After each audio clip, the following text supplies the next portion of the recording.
Livro de Esdras, capítulo 1. Vamos abrir lá no livro de Esdras, então.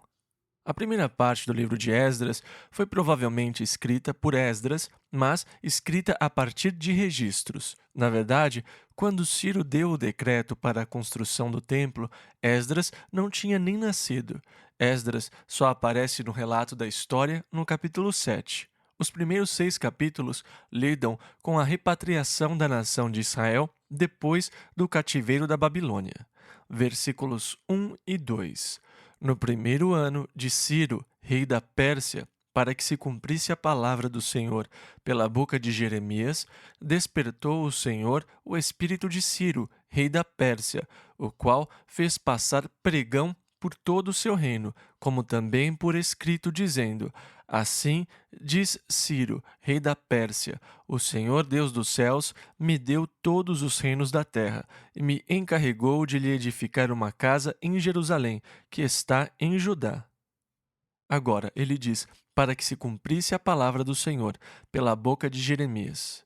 Se você abrir em Jeremias capítulo 25, nós vemos que o Senhor tinha previsto que eles estariam no cativeiro babilônico por 70 anos. Jeremias 25:11 diz: E toda esta terra virá a ser um deserto e um espanto, e estas nações servirão ao rei da Babilônia 70 anos. Acontecerá, porém, que quando se cumprirem os 70 anos, visitarei o rei da Babilônia, e esta nação, diz o Senhor, castigando a sua iniquidade e a da terra dos caldeus, farei delas ruínas perpétuas, e trarei sobre aquela terra todas as minhas palavras que disse contra ela. E depois, também em Jeremias capítulo 29, no versículo 10, nós lemos: Porque assim diz o Senhor: Certamente que passados 70 anos em Babilônia, vos visitarei e cumprirei sobre vós a minha boa palavra, tornando a trazer-vos a este lugar. Porque eu bem sei os pensamentos que tenho a vosso respeito, diz o Senhor, pensamentos de paz e não de mal, para vos dar o fim que esperais. Então me invocareis e ireis e orareis a mim, e eu vos ouvirei, e buscar-me-eis e me achareis, quando me buscardes com todo o vosso coração. Serei achado de vós, diz o Senhor, e farei voltar aos vossos cativos, e congregar-vos-ei de todas as nações e de todos os lugares para onde vos lancei, diz o Senhor, e tornarei a trazer-vos ao lugar de onde vos transportei. Jeremias 29, do versículo 10 ao 14. Muito bem, agora nós vamos para Daniel, capítulo 9. No primeiro ano de Dário, filho de Assuero, da linhagem dos Medos, o qual foi constituído rei sobre o reino dos caldeus, no primeiro ano do seu reinado, eu, Daniel, entendi pelos livros que o número dos anos de que falara o Senhor ao profeta Jeremias, em que haviam de cumprir-se as desolações de Jerusalém, era de 70 anos. E eu dirigi o meu rosto ao Senhor Deus, para o buscar com orações e súplicas, com jejum e saco e cinza. E orei ao Senhor meu Deus e confessei. Lemos isso em Daniel 9, do 1 ao 4. E assim por diante. Então Daniel, conhecendo a profecia de Jeremias de que o período de cativeiro seria de 70 anos, começou a buscar o Senhor para saber qual o papel que o Senhor tinha para ele na repatriação de Israel. Agora, vamos voltar então para Isaías, capítulo 44, versículo 28. Agora lembrem-se, no primeiro ano de Ciro, rei da Pérsia, para que se cumprisse a palavra do Senhor pela boca de Jeremias. E em Isaías 44, 28, que digo de Ciro: é meu pastor e cumprirá tudo o que me apraz, dizendo também a Jerusalém: tu serás edificada, e ao templo: tu serás fundado. Assim diz o Senhor ao seu ungido, a Ciro, a quem tomo pela mão direita, para abater as nações diante de sua face e descingir os lombos dos reis. Vocês lembram que os joelhos de Belsazar tremiam na noite em que ele viu a escrita na parede? Diz que os seus joelhos batiam um no outro. Então, esta é a profecia daquela experiência que Belsazar teve. Eu vou descingir os lombos dos reis, para abrir diante dele as portas, e as portas não se fecharão. Eu irei adiante de ti e endireitarei os caminhos tortuosos. Quebrarei as portas de bronze e despedaçarei os ferrolhos de ferro. Dar-te-ei os tesouros escondidos e as riquezas encobertas, para que saibas que eu sou o Senhor, o Deus de Israel, que te chama pelo teu nome, por amor de meu servo Jacó e de Israel, meu eleito. Eu te chamei pelo teu nome, pus o teu sobrenome, ainda que não me conhecesses. Isaías 45, do versículo 1 ao 4. Então aqui, a profecia de Isaías tinha sido proferida 200 anos antes deste evento, no primeiro ano de Ciro, rei da Pérsia. O sujeito que, segundo Isaías, é o homem que Deus nomeou. Eu te cingirei, ainda que tu não me conheças. Deus o nomeou 250 anos antes que ele nascesse e declarou que ele seria o homem que permitiria que o povo voltasse e começasse a reconstruir o templo. Que profecias fascinantes! Muitos de vocês veem quantas passagens estão entrelaçadas apenas neste primeiro versículo de Esdras, se observarmos as profecias de Isaías e as profecias de Daniel. Pois Daniel previu que o Império Medo-Persa iria derrubar o Império Babilônico e, claro, sabia das profecias de Jeremias sobre os 70 anos do cativeiro na Babilônia e que Deus iria libertá-los daquele cativeiro. Então, são momentos emocionantes na história bíblica, quando você chega ao ponto onde Deus cumpre o que prometeu.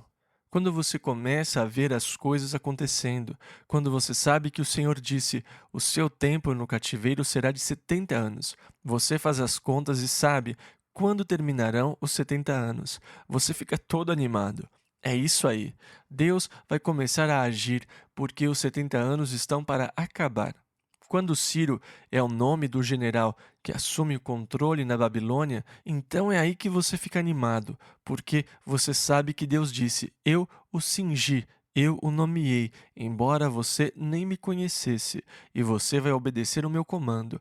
Você vai realizar os meus desejos, permitindo que o povo volte do cativeiro. Você vê as coisas começando a se encaixar, e nesses casos há muita expectativa e emoção. E o dia que estamos vivendo hoje é o mesmo dia, porque nós vemos as coisas acontecendo. E é emocionante ver as coisas acontecendo no mundo, porque de repente você pensa: foi isso que o profeta Ezequiel disse que iria acontecer. Foi isso que o Senhor disse em Isaías que aconteceria. E você vê como Deus está estabelecendo as coisas. E nós estamos, mais uma vez, vivendo um período da história como aqui, no primeiro capítulo de Esdras, quando Deus está se preparando para cumprir as suas promessas e a sua palavra. Ele já preparou o terreno. As coisas estão acontecendo e há uma certa agitação no ar, porque você sabe que a palavra de Deus vai se cumprir e você sabe o que vai acontecer. Assim como Deus declarou, os eventos vão acontecer. Então, nós olhamos para o mundo hoje e percebemos que a Rússia, em breve, vai agir no Oriente Médio. Nós sabemos que a Rússia vai atacar o Oriente Médio. E para nós, como cristãos, isso é emocionante, porque nós sabemos a ameaça que a Rússia é para a nossa segurança e para a nossa paz. E compreendemos que eles vão dar uma mancada e cometer um erro militar, querendo tomar Israel antes de irem contra os Estados Unidos. Nós sabemos o que vai acontecer. Então, nós nos alegramos que Deus tenha nos dado informações antecipadas, nos advertindo, de modo que nós acreditemos quando virmos essas coisas acontecerem. Jesus falou em João 13:19: Desde agora vou-lo digo antes que aconteça, para que quando acontecer, acrediteis. Por isso, é sempre emocionante viver nos períodos da história em que Deus começa a juntar os fatos. Este é o tempo sobre o qual os profetas falaram. Estes são os eventos que Deus disse que iriam acontecer. É isso mesmo. Vejam só, você pode ver tudo começando a se encaixar, e são momentos realmente emocionantes. Agora, Daniel tinha previsto que o Império Medo-Persa derrubaria o Império Babilônico, e na verdade Daniel tornou-se conselheiro. Ele foi conselheiro na corte de Nabucodonosor. Entretanto, quando seu neto Belsazar subiu ao poder, Daniel estava praticamente aposentado. E quando surgiu a escrita na parede, foram buscar Daniel. Belsazar não o conhecia. Você é aquele Daniel que ajudou o meu avô? E assim por diante. Então, Daniel interpretou o sonho para Belsazar, dizendo a ele que naquela noite o reino iria cair. Pronto, estava acabado. Os seus dias estavam contados e tinham terminado. Ele já estava acabado. Ele ficou em cena por um período muito curto. Nessa época, Daniel tinha cerca de 90 anos. Ele provavelmente viveu até os 110, 115 anos. Ele viveu até a época em que o templo foi reconstruído. E como nós veremos nesta noite, foi Dário quem deu a ordem para recomeçarem as obras.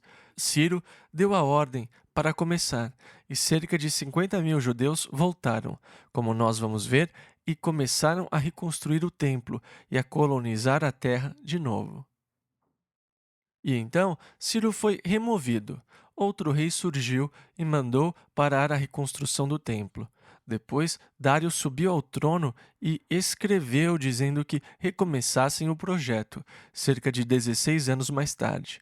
E agora, este é o mesmo Dário que se tornou amigo íntimo de Daniel. Foi o rei Dário que foi enganado e assinou o decreto que dizia: se alguém orar a outro Deus além de mim, por 30 dias será jogado na cova dos leões. Depois foram até ele e disseram: ei, tem um sujeito que quebrou a lei e tem que ser jogado na cova dos leões. E ele disse: quem é? É Daniel. E claro, ele ficou muito triste, porque ele amava Daniel. E ele procurou o dia todo reverter as coisas, mas a lei dos medos e dos persas não podia ser mudada depois que fosse selada. E então ele encorajou Daniel e disse: Daniel, o Deus que você serve é capaz de livrá-lo das mãos dos leões. E Daniel disse: não se preocupe, eu sou durão, eu vou ficar bem. Então jogaram Daniel na cova dos leões, e claro, o rei não conseguiu dormir a noite toda. Ele estava muito perturbado com tudo aquilo. E de manhã ele saiu cedinho, e eu gosto do que as escrituras dizem. E ele chamou por Daniel com voz triste e disse: Daniel, seria o caso que o teu Deus tenha podido livrar-te? E Daniel disse: ó rei, vive para sempre. O meu Deus enviou o seu anjo e fechou a boca dos leões. E então tiraram Daniel de lá, e depois os sujeitos que conspiraram contra Daniel foram jogados na cova dos leões, e eles foram devorados pelos leões antes que eles chegassem ao fundo da cova. Agora, esse é o Dário que nós vamos ler daqui a pouco, o que deu a ordem para recomeçarem a construção e até mesmo mandou-lhes dar o dinheiro que fosse necessário para ajudar. E assim, nós começamos a montar a história enquanto prosseguimos. O rei Ciro baixou uma proclamação, dizendo que todos os israelitas que quisessem retornar poderiam ir para Jerusalém e construir a casa do Senhor, o Deus de Israel, pois ele é o Deus que está em Jerusalém. Versículo 4 ao 9. E todo aquele que ficar atrás em algum lugar em que andar peregrinando, os homens do seu lugar o ajudarão com prata, com ouro, com bens e com gados, além das dádivas voluntárias para a casa de Deus, que está em Jerusalém. Então se levantaram os chefes dos pais de Judá e Benjamim, e os sacerdotes e os levitas, com todos aqueles cujo espírito Deus despertou, para subirem e edificar a casa do Senhor que está em Jerusalém. E todos os que habitavam nos arredores lhes firmaram as mãos com vasos de prata, com ouro, com bens e com gado, e com coisas preciosas, além de tudo o que voluntariamente se deu. Também o rei Ciro tirou os utensílios da casa do Senhor que Nabucodonosor tinha trazido de Jerusalém e que tinha posto na casa de seus deuses. Estes tirou Ciro, rei da Pérsia, pela mão de Mitredate, o tesoureiro, que os entregou contados a Sesbazar, príncipe de Judá. E este é o número deles: 30 travessas de ouro, 1.000 travessas de prata, 29 facas. E assim por diante. A política dos assírios e dos babilônicos, quando eles conquistavam um povo, era tirá-los da terra e colocá-los em outras terras, para que eles perdessem a identidade da nação e perdessem qualquer espírito de luta. A política dos persas era muito mais humana do que a dos assírios ou dos babilônios. A política dos persas era a de repatriar os povos. Agora, ele menciona aqui os de Judá, os levitas e os de Benjamim. Mais tarde, nós vamos ver que ele também menciona os que retornaram e que eram de Manassés e de Efraim. Eu menciono isso porque existe o que chamam de 10 tribos perdidas de Israel, e aqueles que tentam criar uma identidade das nações anglo-saxãs. Com Israel, dizem que nós fazemos parte das 10 tribos perdidas. A Bíblia nunca se refere às 10 tribos perdidas. Na verdade, no Novo Testamento há referências. As 12 tribos que andam dispersas, saúde. Tiago 1:1. E havia pessoas das 12 tribos que estavam vivas e que ainda se identificavam com as 12 tribos na época do Novo Testamento. Então, na verdade, não existem 10 tribos perdidas.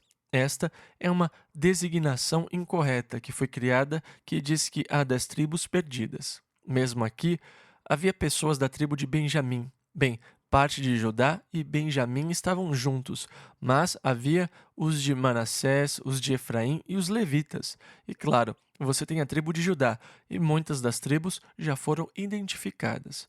No Novo Testamento, o apóstolo Paulo disse que ele era da tribo de Benjamim, e ele sabia a tribo da qual ele veio. E também haviam os levitas na época de Jesus Cristo. Então, eles podem não conhecer a sua identidade hoje, com relação a qual tribo eles vieram. Isso não é necessário, só foi necessário para manter as distinções tribais até a vinda de Jesus Cristo. Era necessário que ele viesse da tribo de Judá, e uma vez que ele veio da tribo de Judá, não era mais necessário manter as distinções tribais. Tudo foi cumprido, mas Deus sabe onde eles estão.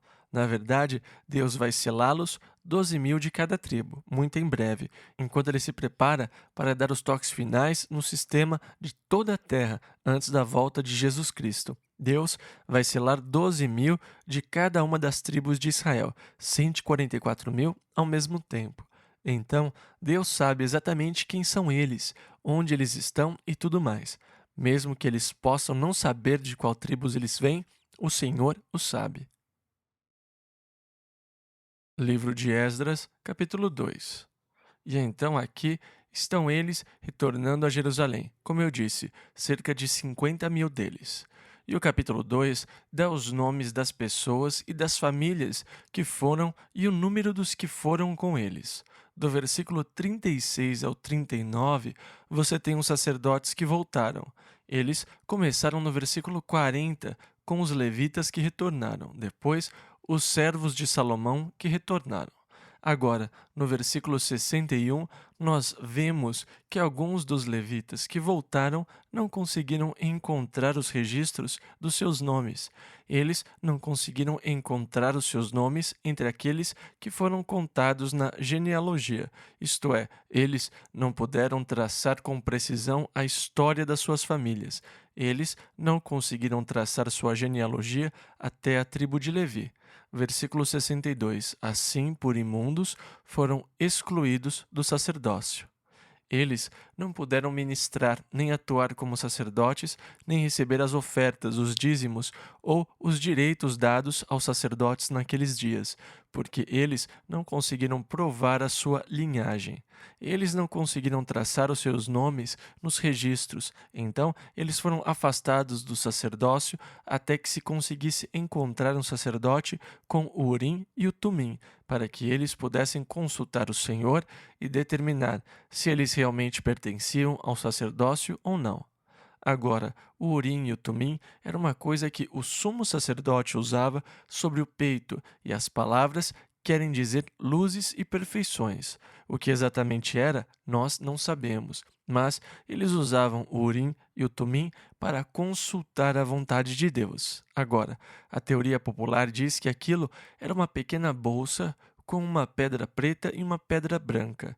eles fariam uma pergunta, e o sacerdote diria: Senhor, dá-nos o destino perfeito. E ele colocava a mão no saco e tirava uma pedra.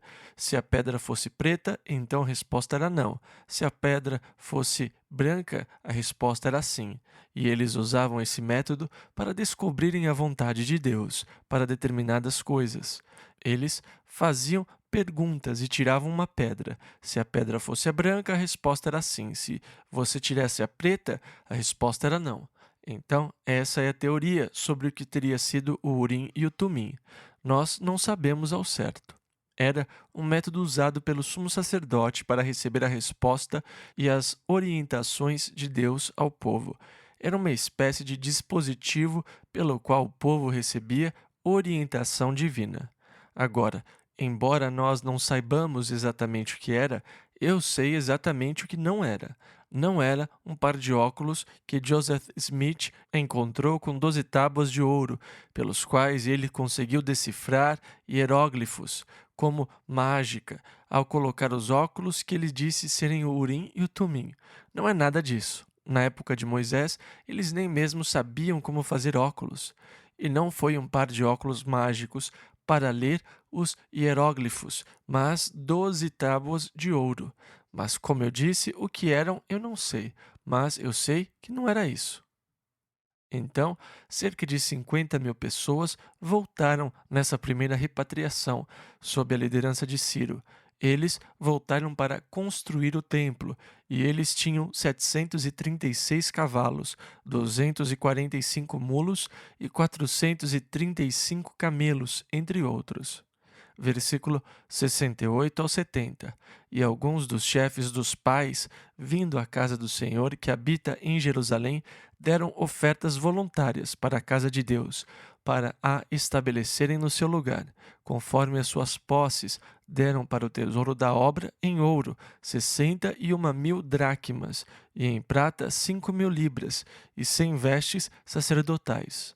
E habitaram os sacerdotes e os levitas e alguns do povo, tanto os cantores como os porteiros e os netinins nas suas cidades, como também todo o Israel nas suas cidades. E então eles voltaram, levando uma oferta. Algumas das famílias mais ricas deram conforme a sua posse para a reconstrução do templo em Jerusalém. Livro de Esdras, capítulo 3, versículo 1 ao 3. Chegando, pois, o 7º mês, e estando os filhos de Israel já nas cidades, ajuntou-se o povo como um só homem em Jerusalém.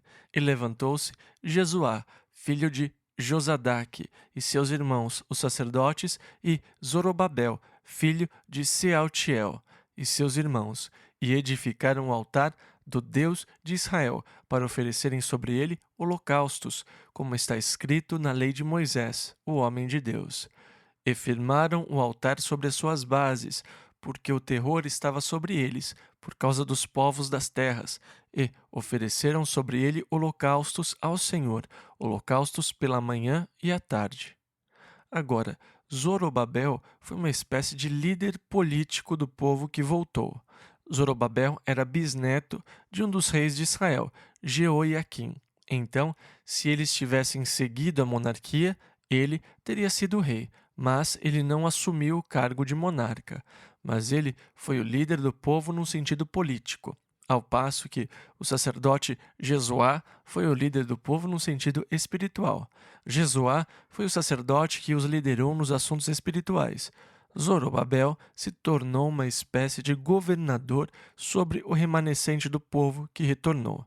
Entretanto, ele era da linhagem real de Davi e poderia ter assumido a posição de rei, mas a monarquia tinha terminado e ela só vai retornar quando Jesus Cristo voltar.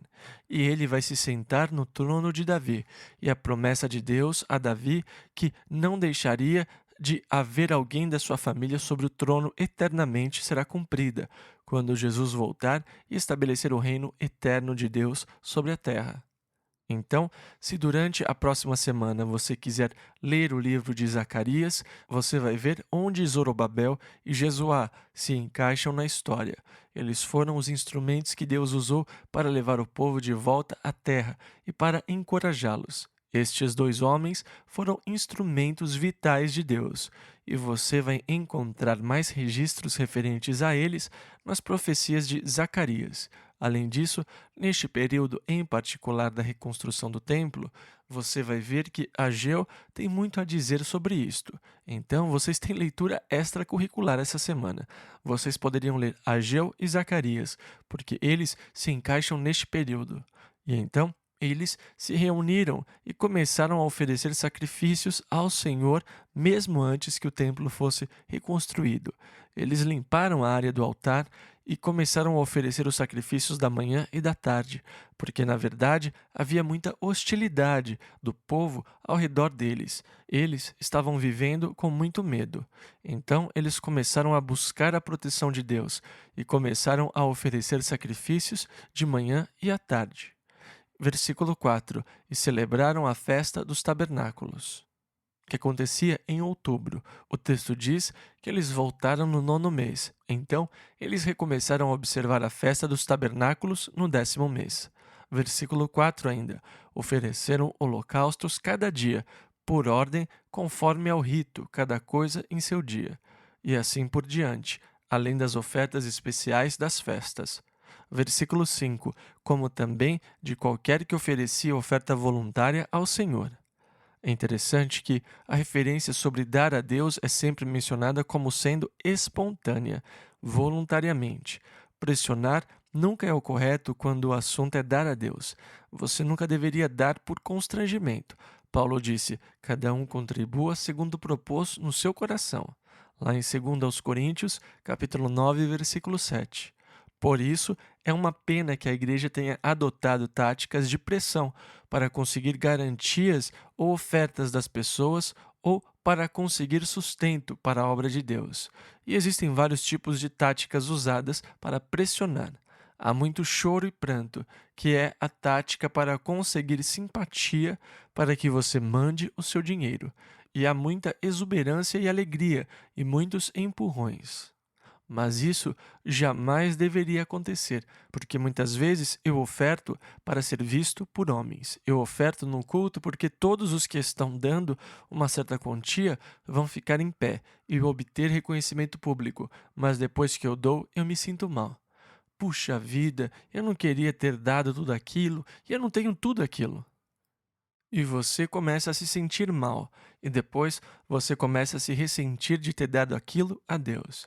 Isso é terrível. Deus não quer ninguém apegado ao que deu a Ele. Por isso, a sua contribuição ao Senhor deveria ser sempre voluntária.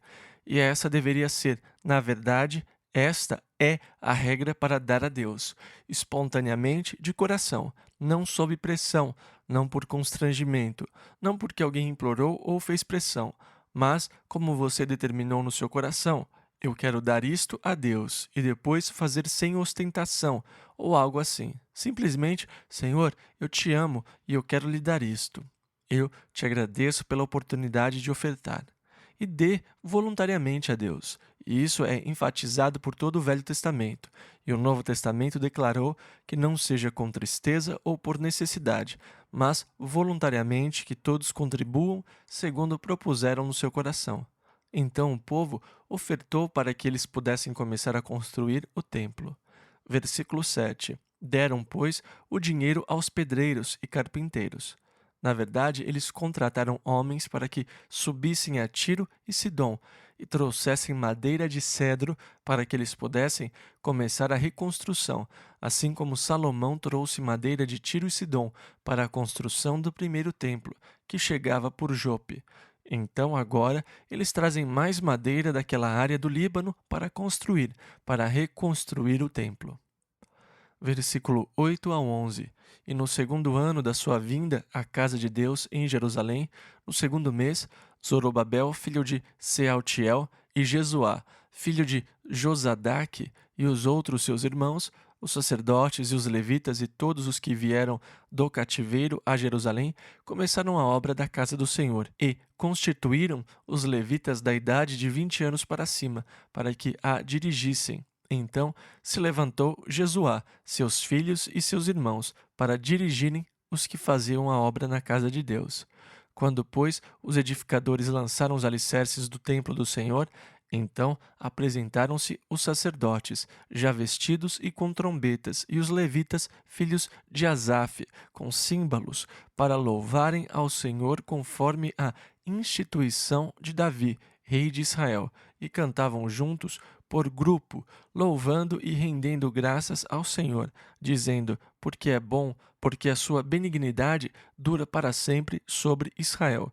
E todo o povo jubilou com altas vozes quando louvaram ao Senhor pela fundação da casa do Senhor. Imagine a cena. Eles voltaram a Jerusalém, que tinha ficado desolada por 70 anos. Então, tudo devia estar coberto. Alguns dos homens que voltaram, na verdade, tinham visto Jerusalém antes da sua destruição. Eles tinham visto o templo original, os homens mais velhos, mas a maioria deles jamais tinha visto Jerusalém. Alguns dos homens que voltaram, na verdade, tinham visto Jerusalém antes da sua destruição. Eles tinham visto o templo original, os homens mais velhos, mas a maioria deles jamais tinha visto Jerusalém. Eles voltaram para uma cidade em ruínas. Sem dúvida, os mais velhos os levaram ao lugar onde o templo de Salomão tinha sido construído. Eles limparam os escombros e, mais uma vez, lançaram as pedras da fundação. Eles ficaram tão emocionados que as pedras da fundação tinham sido lançadas que eles fizeram uma grande cerimônia de oferta a Deus. Os sacerdotes tocaram as trombetas e outros tocaram os símbolos.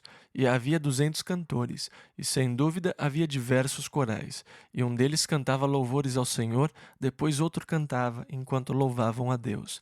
E enquanto os corais cantavam, o povo adorava a Deus, muitos gratos, porque o centro de adoração estava sendo erguido mais uma vez, onde eles poderiam se reunir diante de Deus e ofertar sacrifícios a Ele.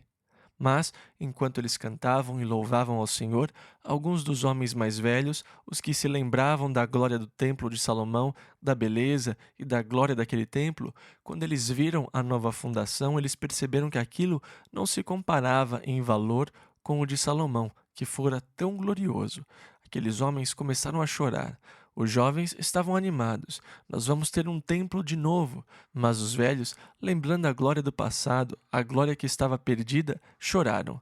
Então você tem metade deles, não metade, mas parte deles, um monte de gente chorando, alguns gritando, e você não consegue distinguir as vozes de choro do louvor, pois o som se misturava, mas eles fizeram tanto barulho que se podia ouvir de muito longe. Livro de Esdras, capítulo 4, versículo 1 ao 4. Ouvindo, pois, os adversários de Judá e Benjamim, que os que voltaram do cativeiro, eles tinham construído as torres, edificavam o templo ao Senhor Deus de Israel, chegaram-se a Zorobabel e aos chefes dos pais, e disseram-lhes: Deixa-nos edificar convosco, porque, como vós buscaremos a vosso Deus, como também já lhe sacrificamos desde os dias de Essar-Adom, rei da Assíria, que nos fez subir aqui. Porém, Zorobabel e Jesuá e os outros chefes dos pais de Israel lhes disseram: Não convém que nós e vós edifiquemos casa a nosso Deus, mas nós sozinhos a edificaremos ao Senhor Deus de Israel, como nos ordenou o rei Ciro, rei da Pérsia. Todavia, o povo da terra debilitava as mãos do povo de Judá e inquietava-os no edificar. Agora, quando o reino do norte foi destruído pela Assíria, o rei assírio pegou o povo do reino do norte e o espalhou por todo o mundo, e outras pessoas que tinham sido conquistadas foram levadas e assentadas na terra do reino do norte, que ficou conhecida como Samaria, mas aquela era a capital, e aquele povo, no final, ficou conhecido como os samaritanos. Agora, quando eles chegaram à terra, animais selvagens começaram a avançar contra as pessoas, e muitos foram devorados. Eles foram ao rei e disseram: Nós não estamos nos entendendo com os deuses da terra. Os animais estão se voltando contra nós. Envie alguns sacerdotes que possam nos ensinar como adorar, para cultuarmos os deuses da terra e para que os animais não comam os nossos filhos. Então, o rei da Assíria encontrou alguns sacerdotes que foram levados até aquelas pessoas e que as ensinaram como cultuar a Deus. E elas temeram a Jeová, mas também adoraram os seus deuses. Em outras palavras, Deus passou a ser uma parte de todo o sistema religioso deles, mas não era um verdadeiro culto a Jeová, e nem eles eram verdadeiros descendentes de Abraão ou Israel. Eles faziam os sacrifícios como parte do seu culto a Jeová, como tinham aprendido. Eles realmente ofereciam sacrifícios e tudo mais, porque os sacerdotes os ensinaram a oferecer holocaustos, ofertas pacíficas e coisas assim, e eles praticavam aquilo. Então, quando o povo retornou e iria construir o templo, eles disseram: Ei, nós gostaríamos de ajudá-los, porque nós também adoramos o seu Deus. Mas eles cultuavam a Deus juntamente com outros deuses. Então, Zorobabel, Jesuá e os chefes decidiram que eles não queriam a ajuda deles. Agora, seria maravilhoso se a igreja hoje mantivesse a mesma atitude. Nós não precisamos da ajuda do mundo para realizar a obra de Deus, mas nem todas as igrejas veem isto dessa forma e muitas tentam recrutar Satanás para ajudá-lo a elaborar programas e coisas do gênero. Mas Deus não precisa de ajuda nenhuma para realizar o seu programa, especialmente daqueles que não são verdadeiros servos de Deus. E eu acho que é errado recorrer às pessoas do mundo para recrutar ajuda para a obra de Deus. Eles se recusaram a aceitar a ajuda deles. Agora, essas são as mesmas pessoas que, na época de Cristo, eram chamadas de samaritanas. E os judeus não tiveram nenhum contato com elas, mesmo depois do retorno. Elas ainda não tinham nenhum contato com eles 400 anos depois, quando Cristo veio. Eles ainda não se comunicavam com os samaritanos. Vocês lembram quando Jesus encontrou a mulher de Samaria junto ao poço e disse: Você me daria água para beber? Ela disse: Como é que você me pede água? Você é judeu, eu sou samaritana. Os judeus não se comunicam com os samaritanos.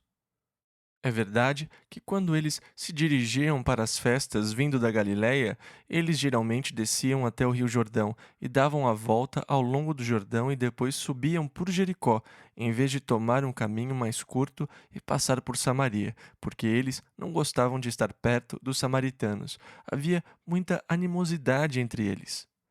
Agora, o Espírito Santo veio sobre a igreja e numa das primeiras perseguições a igreja foi dispersa. E Jesus tinha dito aos discípulos: Quando o Espírito Santo vier sobre vocês, vocês serão minhas testemunhas, tanto em Jerusalém como em toda a Judéia e Samaria e até os confins da terra. Então, com a perseguição, como a igreja foi dispersa, Filipe subiu até Samaria e começou a pregar Cristo aos samaritanos. E muitos creram e foram batizados quando eles viram os milagres que eram realizados pelas mãos de Filipe. Agora, quando a igreja de Jerusalém ouviu que os samaritanos também tinham recebido o evangelho, eles mandaram Pedro e João, pois o Espírito Santo ainda não tinha descido sobre eles. Quando eles chegaram, impuseram mãos sobre eles para que recebessem o Espírito Santo.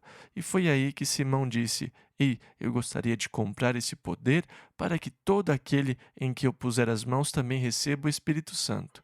E Pedro disse: O teu dinheiro seja contigo para a perdição, pois cuidaste que o dom de Deus se alcança por dinheiro. E disse a ele que orasse pedindo a Deus que perdoasse a amargura e a iniquidade que havia no seu coração.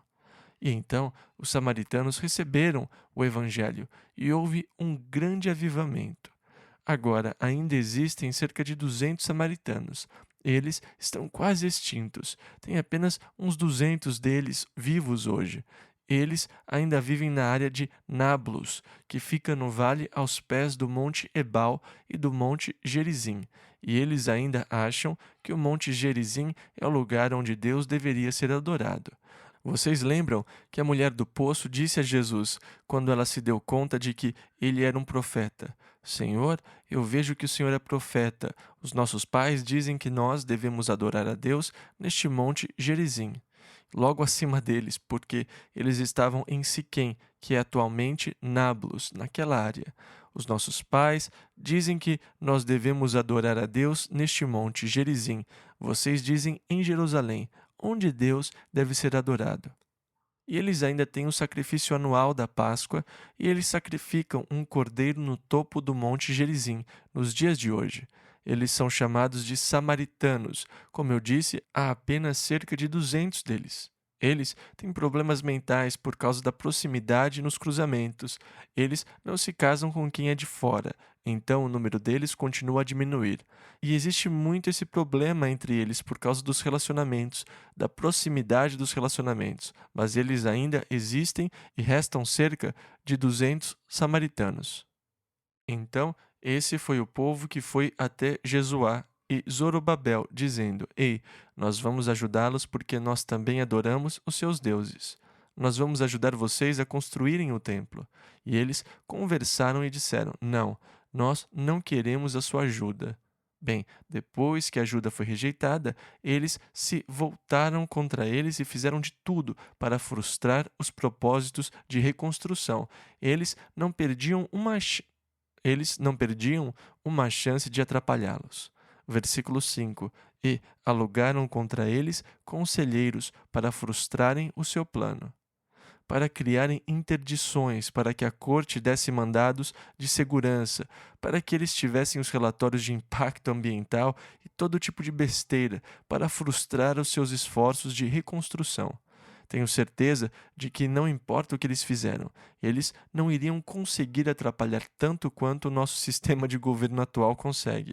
Se você quiser construir qualquer coisa, é incrível o que eles fazem você passar. Nós estamos sendo governamentalizados até a morte.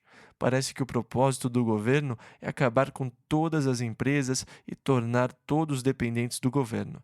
Parece bom, mas então quem vai pagar as contas? O governo faz e tenta e cria mais e mais ordenanças e torna tudo difícil. A agência de saúde e segurança ocupacional e outras vêm interferir.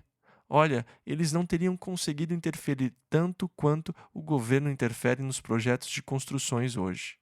Alguns de vocês devem ser funcionários públicos. É uma burocracia, e a burocracia realmente está terrível. Nós vamos afundar sob burocratas. Então, eles tentaram frustrar o seu plano. Versículos 5 ao 24. Todos os dias de Ciro, rei da Pérsia, até ao reinado de Dário, rei da Pérsia. No reinado de Assuero, no princípio do seu reinado, escreveram uma acusação contra os habitantes de Judá e de Jerusalém. E nos dias de Artaxerxes, que também é o Assuero do versículo anterior, escreveram Bislão, Mitredate, Tabeel e os outros seus companheiros a Artaxerxes, rei da Pérsia, e a carta estava escrita em caracteres siríacos e na língua siríaca. Este, pois, é o teor da carta que mandaram ao rei Artaxerxes: Teus servos, os homens da além do rio, em tal tempo. Saiba o rei que os judeus que subiram de ti vieram a nós em Jerusalém e reedificam aquela rebelde e malvada cidade, e vão restaurando seus muros e reparando os seus fundamentos. Agora saiba o rei que, se aquela cidade se reedificar e os muros se restaurarem, eles não pagarão os direitos, os tributos e os pedágios, e assim se danificará a fazenda dos reis. Agora, pois, porquanto somos assalariados do palácio e não nos convém ver a desonra do rei, por isso mandamos avisar ao rei, para que se busque no livro das crônicas de teus pais. E acharás no livro das crônicas e saberás que aquela foi uma cidade rebelde e danosa aos reis e províncias, e que nela houve rebelião em tempos antigos. Por isso foi aquela cidade destruída. Nós, pois, fazemos notório ao rei que, se aquela cidade se reedificar e os seus muros se restaurarem, sucederá que não terás porção alguma deste lado do rio. E o rei enviou esta resposta a Reum, o chanceler, e a Sinsai, o escrivão, e aos demais seus companheiros, que habitavam em Samaria, como também aos demais que estavam da além do rio. Paz em tal tempo. A carta que nos enviastes foi explicitamente lida diante de mim, e ordenando eu, buscaram e acharam que, de tempos antigos, aquela cidade se levantou contra os reis, e nela se tem feito rebelião e sedição. Também houve reis poderosos sobre Jerusalém, que da além do rio dominaram em todo lugar, e se lhes pagaram direitos, tributos e pedágios. Agora, pois, dai ordem para impedirdes aqueles homens, a fim de que não se edifique aquela cidade, até que eu dê uma ordem. E guardai-vos de serdes remissos nisto, porque cresceria o dano para prejuízo dos reis? Então, depois que a cópia da carta do rei Artaxerxes foi lida perante Reum e Sinsai, o escrivão, e seus companheiros, apressadamente foram eles a Jerusalém, aos judeus, e os impediram à força e com violência. Então cessou a obra da casa de Deus, que estava em Jerusalém, e cessou até ao ano segundo do reinado de Dário, rei da Pérsia. Então, durante o reinado de Artaxerxes, os trabalhos foram interrompidos por um período de cerca de 10 anos. Eles começaram, lançaram a fundação e estavam construindo, mas receberam ordens de parar e desistiram. Então eles pararam a construção, e por causa disso eles passaram a construir e a terminar suas próprias casas. Eles começaram a arrumar suas casas, a deixar tudo lindo, mas esqueceram-se da casa do Senhor e a deixaram desolada. E se você ler Ageu capítulo 1, ele clama contra o povo por terem esquecido a casa do Senhor. Ageu 1, versículo 4 e 6 diz: Porventura é para vós tempo de habitardes nas vossas casas forradas, enquanto esta casa fica deserta? Ora, semeais muito e recolheis pouco. Parece que os seus bolsos estão furados. Vocês não conseguem guardar dinheiro. Vocês estão sempre quebrados, sem dinheiro, e nunca têm o suficiente. E o motivo é que vocês gastaram tudo com vocês mesmos e deixaram a casa de Deus abandonada. Então Ageu os encoraja. Vamos voltar e recomeçar a construção do templo. Livro de Esdras, capítulo 5. E aqui no capítulo 5 nós lemos, versículos 1 e 2, que os profetas Ageu e Zacarias profetizaram aos judeus que estavam em Judá e em Jerusalém. Em nome do Deus de Israel lhes profetizaram. Então se levantaram Zorobabel, filho de Sealtiel, e Jesuá, filho de Josadaque, e começaram a edificar a casa de Deus, que está em Jerusalém, e com eles os profetas de Deus que os ajudavam. Agora, na primeira tentativa, eram sacerdotes que estavam fazendo a obra, e agora os profetas Ageu e Zacarias põem a mão na massa e ajudam a reconstruir a casa de Deus. Versículos 3 e 4. Naquele tempo, vieram a eles Tatenai, governador da além do rio, e Setar-Bonzenai, e os seus companheiros, e disseram-lhes assim: Quem vos deu ordem para reedificardes esta casa e restaurardes este muro? Disseram-lhes mais: E quais são os nomes dos homens que construíram este edifício? Então aqueles sujeitos chegaram como se fossem inspetores de construção. Quem mandou vocês construírem isso? Quais são os seus nomes? E começaram a dar trabalho. Versículos 5 ao 7. Porém, os olhos de Deus estavam sobre os anciãos dos judeus, e não os impediram, até que o negócio chegasse a Dário, e viesse resposta por carta sobre isso. Cópia da carta que Tatenai, o governador da além do rio, com Setar-Bozenai e os seus companheiros enviaram ao rei Dário. Enviaram-lhe uma carta na qual estava escrito: Toda a paz ao rei Dário.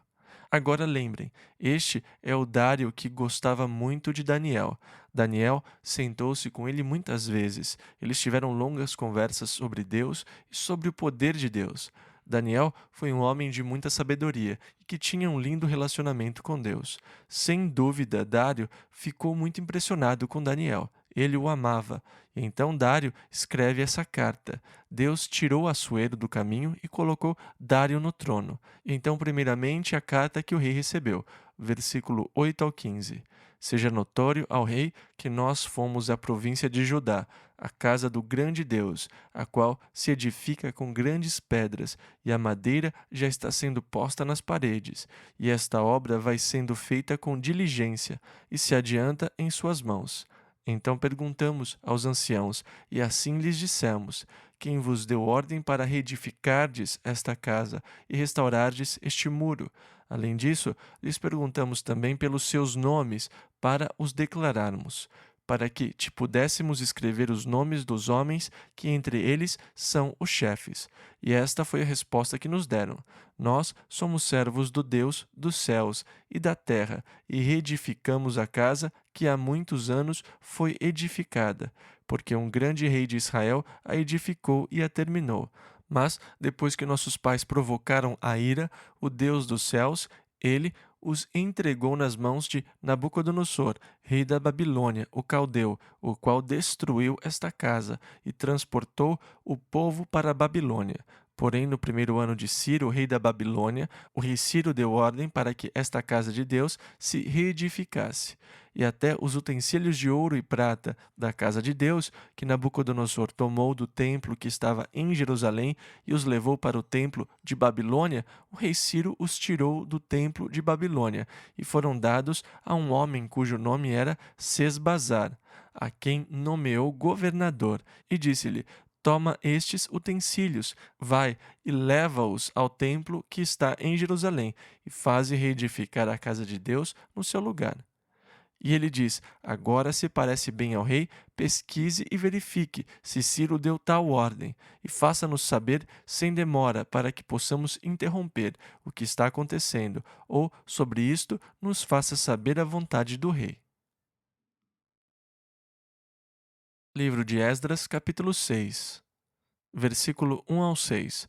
Então o rei Dário deu ordem e buscaram nos arquivos, onde se guardavam os tesouros em Babilônia.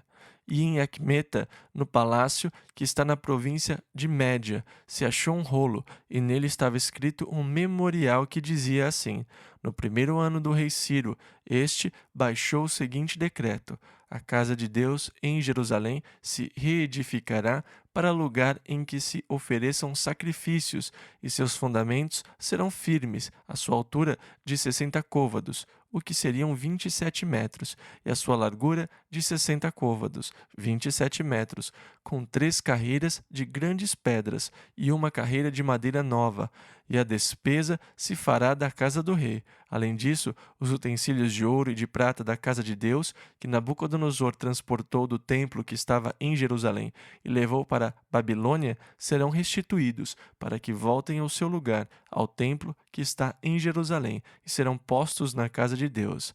Agora, pois, Tatenai, governador da além do rio, Setar-Bozenai e os seus companheiros, os afarsaquitas, que habitais da além do rio, apartai-vos dali. Agora, ele pesquisou, ele descobriu isso nos registros, então ele escreve a Tatenai dizendo, versículos 6 a 8, Agora, pois, você e os seus companheiros, apartai-vos dali, que o governador dos judeus e os seus anciãos reedifiquem esta casa de Deus no seu lugar. Também por mim se decreta o que haveis de fazer com os anciãos dos judeus, para a reedificação desta casa de Deus, a saber, que da fazenda do rei, dos tributos da além do rio, se pague prontamente a despesa a estes homens, para que não interrompam a obra. E então eles queriam fazê-los parar, mas em vez disso receberam ordens de dar parte dos impostos para ajudá-los. Versículo 9 ao 11. E o que for necessário, como bezerros, carneiros e cordeiros, para holocaustos ao Deus dos céus, trigo, sal, vinho e azeite, segundo o rito dos sacerdotes que estão em Jerusalém.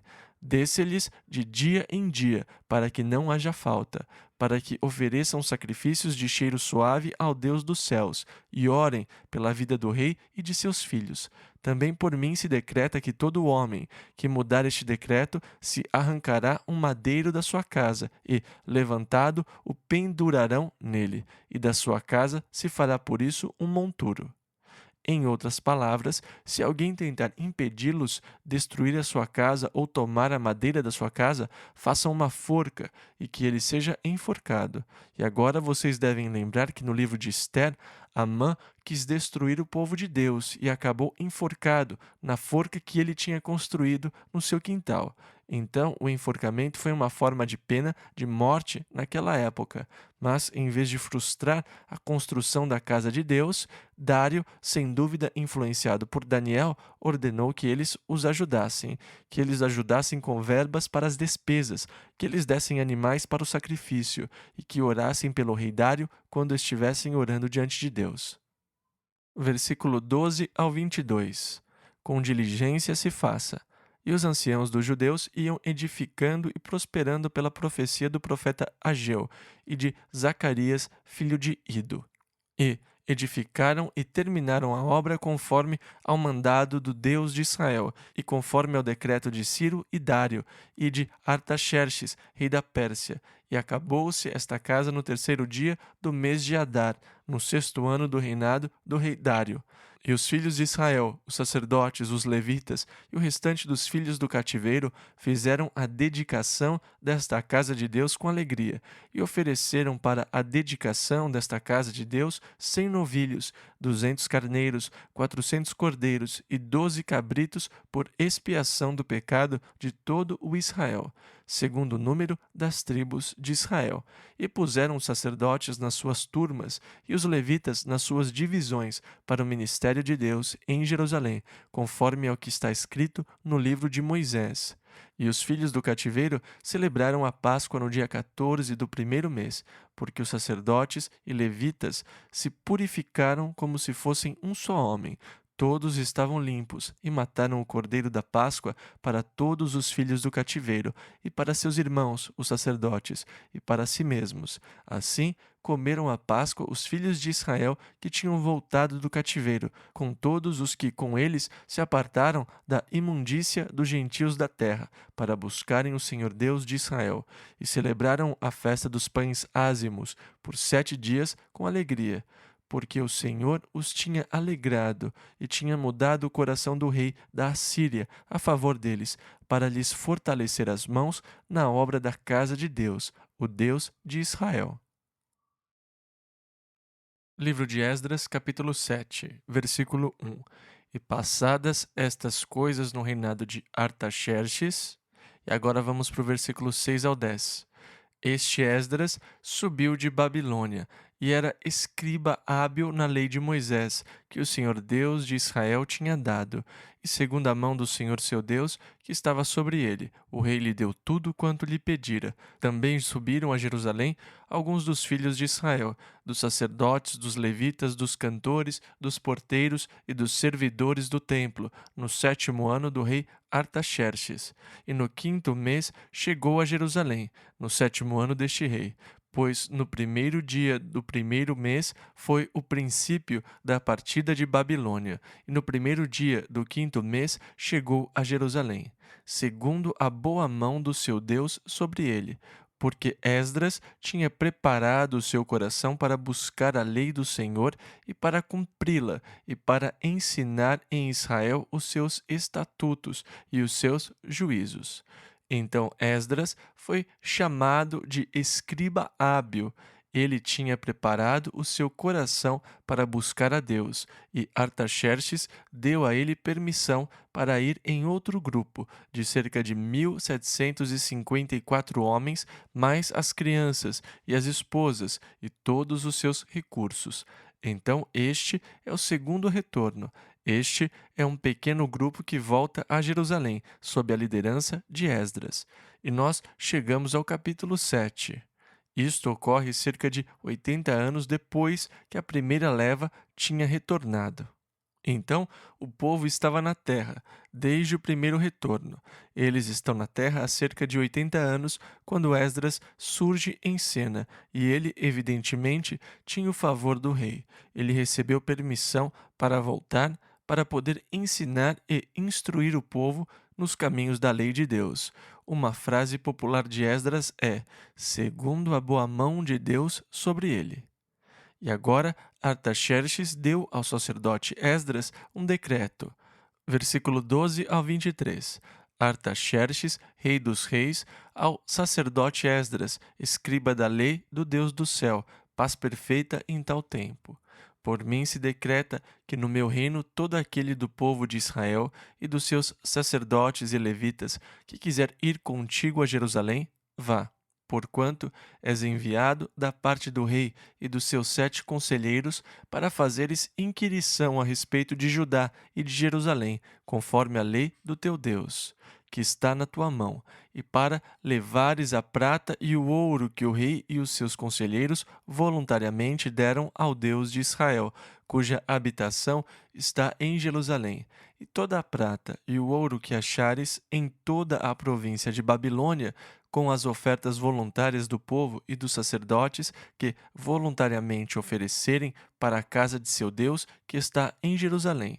Portanto, diligentemente comprarás com este dinheiro novilhos, carneiros, cordeiros, com as suas ofertas de alimentos e as suas libações, e as oferecerás sobre o altar da casa do vosso Deus, que está em Jerusalém.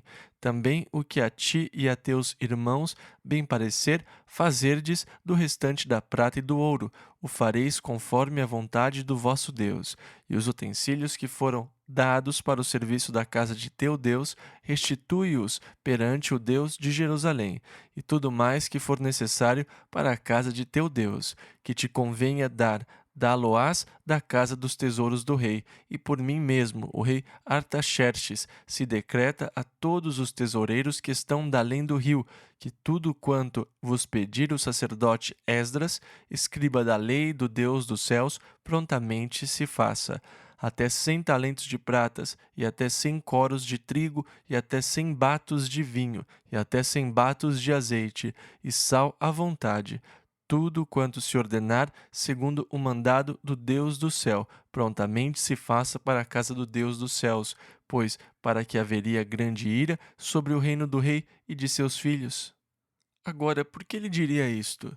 Porque ele disse: Esdras tinha ido ao rei e dito: Agora a mão do Senhor é sobre todos os que o buscam, para o bem deles, mas o seu poder e a sua ira contra todos os que o deixam. Então ele disse: Por que eu iria querer a ira de Deus sobre mim? Vão em frente e façam todas essas coisas. E ele também fez um decreto que não se poderia cobrar impostos dos ministros, dos sacerdotes, nem dos que ministravam na casa de Deus. Não deveria haver tributos, nem taxas, impostos sobre eles. Versículos 25 e 26.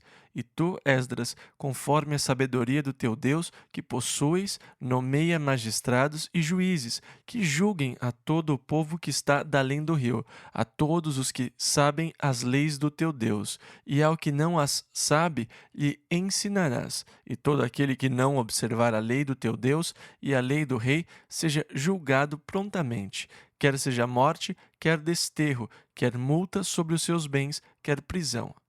E Esdras disse, versículos 27 e 28, Bendito seja o Senhor Deus de nossos pais, que tal inspirou ao coração do rei para ornar a casa do Senhor que está em Jerusalém, e que estendeu para mim a sua benignidade perante o rei e os seus conselheiros e todos os príncipes poderosos do rei. Assim me animei, segundo a mão do Senhor meu Deus sobre mim, e ajuntei dentre Israel alguns chefes para subirem comigo. Então, sem dúvida, Esdras tinha grande favor aos olhos de Artaxerxes, e Artaxerxes fez esse maravilhoso decreto, dando a Esdras dinheiro e também ordenando que os que estavam do outro lado dessem dinheiro. Ele também mandou que levantassem uma oferta voluntária. Mas eu acho interessante que tão poucos tenham decidido voltar com Esdras. Agora, todos os que quisessem poderiam voltar, mas apenas 1.754 quiseram. O que aconteceu é que os judeus tinham prosperado. Eles tinham seus próprios negócios. Até a época do cativeiro, na sua maioria, eles eram agricultores, mas aqui eles começaram a ter negócios, começaram a prosperar e ficaram tão ricos que não quiseram voltar para as dificuldades da terra. A terra de Israel ainda oferecia muito sofrimento, muito trabalho. Tudo teria que ser reconstruído, mas eles estavam na Pérsia, naquele grande e glorioso império, e tinham enriquecido. Eles estavam se dando tão bem que eles não quiseram mais voltar. E então, embora todos eles tivessem direito de voltar, embora tantos quantos quisessem poderiam retornar por livre escolha, apenas 1754 escolheram fazê-lo. Os demais ficaram confortáveis e prósperos. Eles não queriam passar pelas dificuldades da reconstrução da terra que estava desolada. Livro de Esdras, capítulo 8. E o capítulo 8 nos dá uma lista com os que foram com Esdras, totalizando 1754 homens, somando os sacerdotes que foram mais tarde. Então eles contaram o povo e descobriram que não havia ministros entre os levitas. Eles também queriam levar de volta alguns sacerdotes para ministrarem. Então fizeram uma busca e encontraram alguns homens e, segundo a boa mão de Deus sobre nós, eram homens entendidos e os seus filhos eram filhos de Levi, filhos de Israel. Então eles voltaram à terra com eles. Quando eles chegaram ao rio e estavam prontos para seguir, eles tinham levantado muito dinheiro. O rei tinha lhes dado muito ouro e prata.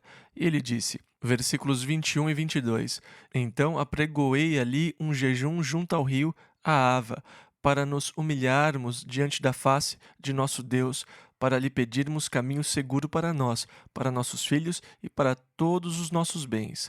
Porque tive vergonha de pedir ao rei exército e cavaleiros para nos defenderem do inimigo pelo caminho. Na verdade, ele disse ao rei como Deus era maravilhoso. O Deus que nós servimos é o Deus do universo. E ele ficou se vangloriando de Deus para o rei. Ele testemunhou ao rei sobre o poder e sobre a grandeza de Deus, e como Deus cuida do seu povo, e como a mão de Deus está sobre aqueles que o buscam, e nós vamos buscar a Deus, e coisas assim.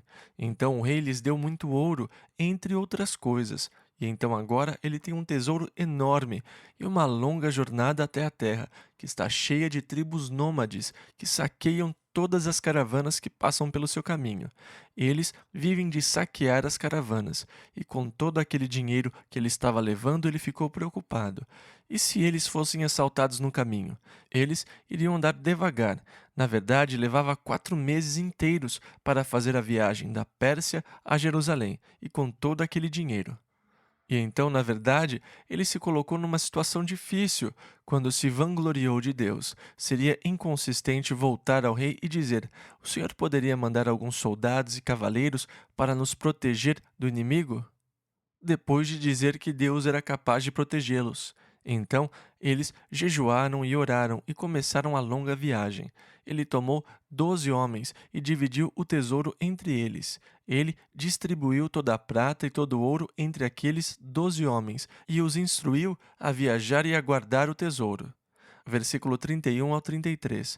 E partimos do rio Aava no dia 12 do primeiro mês, para irmos a Jerusalém.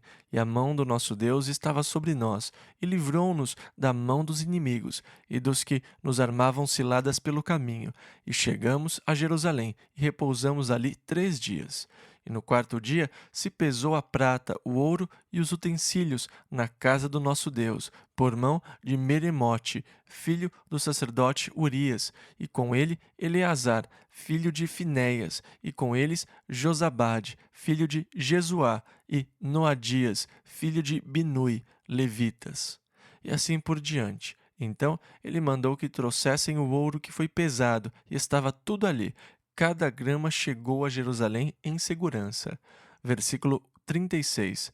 Então deram as ordens do rei aos seus sátrapas e aos governadores da além do rio, e estes ajudaram o povo e a casa de Deus.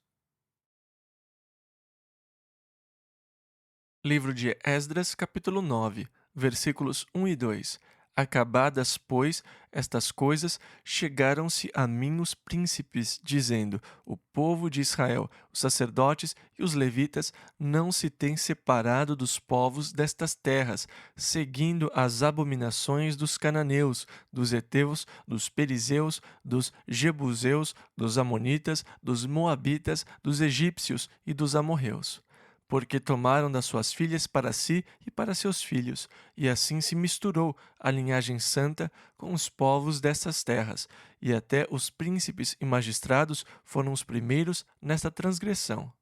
Agora foram até Esdras e deram a ele um relatório terrível, porque Deus tinha dito que, quando eles chegassem à terra, eles não deveriam tomar das filhas daqueles povos, nem dar as suas filhas aos filhos deles em casamento.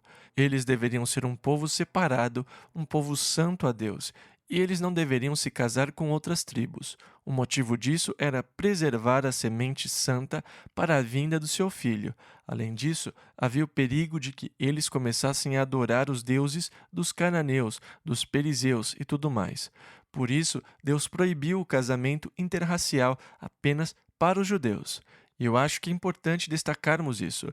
Deus não fez uma proibição generalizada de casamentos interraciais.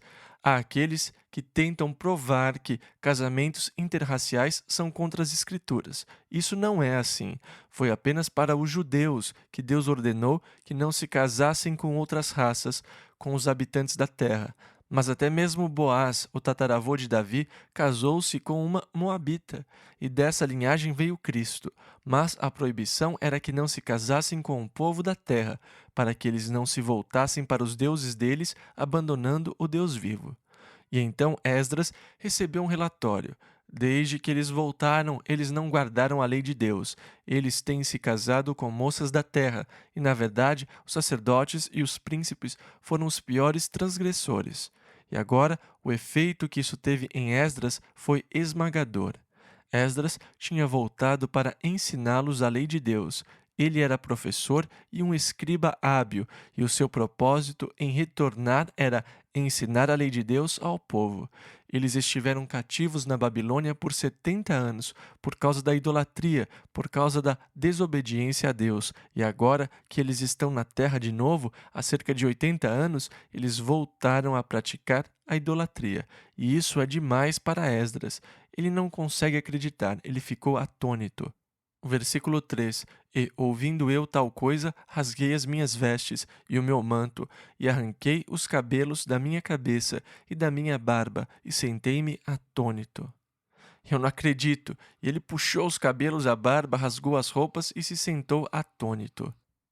Versículo 4 ao 15. Então se ajuntaram a mim todos os que tremiam das palavras do Deus de Israel por causa da transgressão dos do cativeiro. Porém, eu permaneci sentado atônito até o sacrifício da tarde. E perto do sacrifício da tarde, me levantei da minha aflição, havendo já rasgado as minhas vestes e o meu manto, e me pus de joelhos, e estendi as minhas mãos para o Senhor meu Deus, e disse: Meu Deus, estou confuso e envergonhado para levantar a ti a minha face, meu Deus, porque as nossas iniquidades se multiplicaram sobre a nossa cabeça, e a nossa culpa tem crescido até aos céus. Desde os dias de nossos pais até o dia de hoje, estamos em grande culpa, e por causa das nossas iniquidades somos entregues, nós e nossos reis e os nossos sacerdotes, na mão dos reis das terras, à espada, ao cativeiro e ao roubo, e à confusão do rosto, como hoje se vê.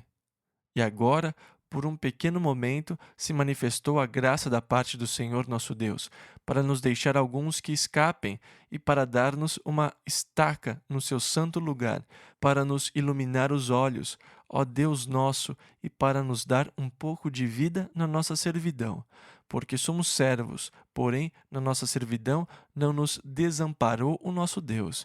Antes, estendeu sobre nós a sua benignidade perante os reis da Pérsia, para que nos desse vida, para levantarmos a casa do nosso Deus e para restaurarmos as suas assolações, e para que nos desse uma parede de proteção em Judá e em Jerusalém. Agora, pois, ó nosso Deus, que diremos depois disto? Pois deixamos os teus mandamentos, os quais mandaste pelo ministério de teus servos, os profetas, dizendo: A terra em que entrais para possuir, terra imunda, é pelas imundícias dos povos das terras, pelas suas abominações com que, na sua corrupção, a encheram, de uma extremidade à outra. Agora, pois, vossas filhas não dareis a seus filhos, e suas filhas não tomareis para vossos filhos, e nunca procurareis a sua paz e o seu bem, para que sejais fortes, e comais o bem da terra, e a deixeis por herança a vossos filhos, para sempre. E depois de tudo o que nos tem sucedido, por causa das nossas más obras e da nossa grande culpa, porquanto tu, ó nosso Deus, impediste que fôssemos destruídos, por causa da nossa iniquidade, e ainda nos deste um remanescente como este. Tornaremos, pois, agora a violar os teus mandamentos e a aparentar-nos com os povos destas abominações? Não te indignarias tu assim contra nós, até de todo nos consumir, até que não ficasse remanescente nem quem escapasse? Ah, Senhor Deus de Israel, justo és, pois ficamos qual um remanescente que escapou, como hoje se vê. Eis que estamos diante de ti na nossa culpa, porque ninguém há que possa estar na tua presença por causa disto. Esdras faz uma tremenda oração a Deus. Ele mostra que tem um bom conhecimento da lei de Deus que ele veio ensinar ao povo. Ele mostra que ele tem um bom conceito da vontade de Deus e do propósito de Deus para o povo e oferece essa oração a Deus, reconhecendo que os juízos de Deus, na verdade, foram misericordiosos. Ele não os julgou tanto quanto eles mereciam, e eles voltaram e estão praticando as mesmas coisas. Deus, o que eu posso dizer? Nós temos sorte de não termos sido completamente destruídos. Nós temos sorte de ainda existirmos. E ele clama a Deus pelo povo. Então os líderes e o povo chegam e dizem: Nós fizemos uma coisa terrível. Esta foi a solução. Aqueles que se casaram com mulheres da terra deveriam despedir as mulheres e os seus filhos. Parece uma medida muito severa, mas eles iriam se divorciar das mulheres que não eram israelitas, e todos os filhos que tinham nascido delas deveriam ir embora. Eles disseram: Ei, dê-nos um tempo para fazer isso, porque tem um bocado de nós que transgredimos essa lei. E assim eles tomaram aquela medida super rigorosa de despedi-los. Agora, eu mencionei que os casamentos interraciais eram proibidos para os judeus, mas nós cristãos temos uma prescrição, uma regra: não vos prendais a um jugo desigual com os infiéis. E então você jamais deveria se casar com um descrente. Você está violando a lei de Deus. Que comunhão tem a luz com as trevas? E que concórdia há entre Cristo e Belial? Lemos isso em 2 aos Coríntios, capítulo 6, versículos 14 e 15. Livro de Esdras, capítulo 10. E aqui tiveram que tomar uma medida muito severa e rigorosa. Eles despediram todas as esposas e todos disseram em alta voz. Versículo 12: Assim seja, conforme as tuas palavras nos convém fazer. Eles perceberam que era um imperativo divino. Convém-nos fazer. Parece cruel, parece severo, mas teria que ser feito se eles quisessem sobreviver. Foi uma questão de sobrevivência, e então eles tomaram essa medida cruel, severa. Despediram todas as mulheres e os seus filhos e separaram-se para Deus. E desde aquela época, embora Israel seja culpado e o povo tenha praticado muitos pecados, eles não foram mais acusados de idolatria. Essa pareceu ser finalmente a cura para um povo idólatra, cujo maior pecado era o da idolatria. Essa pareceu ser a cura decisiva para Israel em relação à idolatria. Agora, os nomes dos que estavam envolvidos naquilo estão relacionados no final do livro. E assim, nós terminamos o livro de Esdras. Que o Senhor os abençoe e os guarde essa semana. Que a sua mão esteja sobre as suas vidas para fortalecê-los, para guiá-los. Que Ele os use como seu instrumento para fazer a sua obra. Que Deus os encha com amor, com entendimento, com paixão, com seu Espírito. Que vocês andem no Espírito e sejam conduzidos pelo Espírito de Deus nessa semana. Em nome de Jesus.